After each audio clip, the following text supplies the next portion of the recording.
सहसधारा road पे ये एक ज़मीन थी और यहाँ से मेरे पास काफ़ी लोगों के कॉल्स आए कि मैडम यहाँ पर जो है तिनका पार्षद है जिनके खिलाफ ऑलरेडी 4-5 मुकदमे लग चुके हैं और एक मुकदमा कल मैंने भी डाला है अपनी मानहानि के लिए कि इसने मेरे सम्मान को जो है इससे बड़ा हाथ है। तो आज अगर इसके खिलाफ मैं नहीं आवाज़ उठाऊंगी या हम जैसे जो हम लोग जिस तरह से सामाजिक काम कर रहे हैं अगर हम लोग अब भी आवाज़ नहीं उठाएंगे तो फिर तो सब लोग चुप हो जाइए ना। जिस तरह से भाजपा अपनी डफली पीट रही है इस तरह के लोगों को अगर भाजपा निष्कासित नहीं करती है तो बड़े शर्म की बात है। ये बताइए बीजेपी के ये पार्षद हैं ये क्या काम नहीं करवाते अपने घर में। इनके घर में जुआ चलता है, 2 बार 3 बार इनका बेटा गिरफ्तार हो चुका है।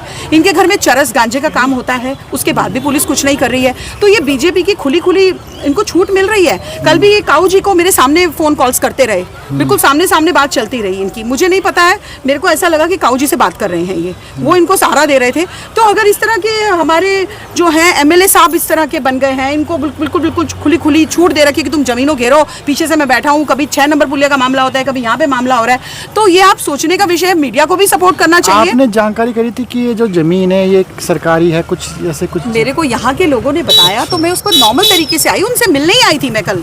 मैं कोई जमीन देखने नहीं आई थी, मैं उनसे मिलने आई थी। मैंने कहा बताइए कहाँ पे क्या लैंड है। देखिए मैंने एक पार्क पहले भी बनाया था, वो भी हमारे जो है बिकने वाली थी वो लैंड भी, उस पर मैंने पार्क बनाया और बड़ी लड़ झगड़ के बनाया। उसके लोग भी मेरे साथ खड़े हुए उस एरिया के, सिंधो वाली में मैंने पार्क बनाया है और मैंने आज तक कभी वहाँ पे जाके भी नहीं देखा। उसके लिए मुझे बहुत विरोध झेलना पड़ा। मैं बिल्कुल पूरा विरोध झेलने के लिए तैयार हूँ, लेकिन बस मैं चाहती हूँ इस तरह की जमीनें बचाई जाए। निगम का काम है, निगम इन जमीनों को अपने अंडर ले, इसमें पार्क बनाए, इसमें पेड़ पौधे लगाए, बस मैं यही चाहती हूँ। मेरा कोई ऐसा सरकारी दस्तावेज क्या कह रहे हैं आज? सरकारी दस्तावेज कल आए थे वो लोग, वो निगम में चढ़ रखी है जमीन, अभी आप खुद ही आपको पता चल जाएगा।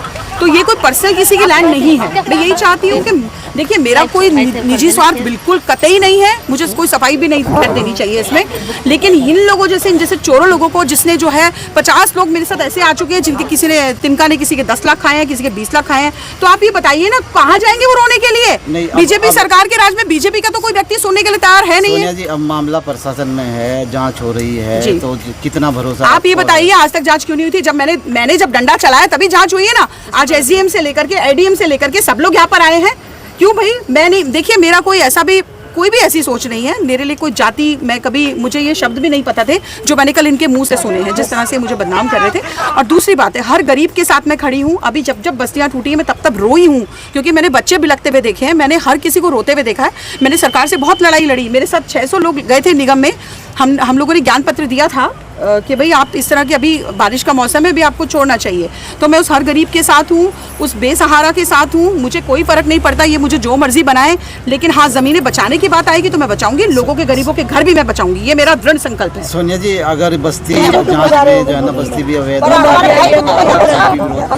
बिल्कुल नहीं विरोध करूंगी। अगर बस्ती के लोग अगर रह रहे हैं, मैं किसी का घर तोड़ने की नियत मेरी बिल्कुल नहीं है। जो बसे हुए हैं उनको बसे रहना देना चाहिए। बल्कि मैं चाहती हूँ कि अगर मुझे कभी ऐसा अवसर मिलेगा तो मैं इन लोगों के लिए प्रॉपर तरीके से इनके लिए घर अच्छे बनवाऊंगी। ये मेरा संकल्प है। और आप देख भी लीजिएगा, आने वाला समय आपको दिखाएगा कि मैं अपने गरीबों के लिए, इन्होंने कोई सिस्टम नहीं बनाया, इन्होंने किसी गरीबों को बेघर कर दिया, उनको बरसात में घर से बाहर निकाल दिया। इस चीज़ को सिस्टम से भी किया जा सकता था, लेकिन निगम ने नहीं सोचा। निगम की सोच कहाँ चली गई मुझे नहीं पता, लेकिन हाँ अगर गरीबों की बात आएगी तो मैं सबसे पहले खड़ी हूँ। और मैं आने वाले समय पर कैसे भी करके जो सरकार से लड़ना पड़े मुझे, मैं इन सब गरीबों के घर मजबूत करवाऊंगी। इनको मालिकाना हक मिलेगा और इनके घर सिस्टम में आएंगे।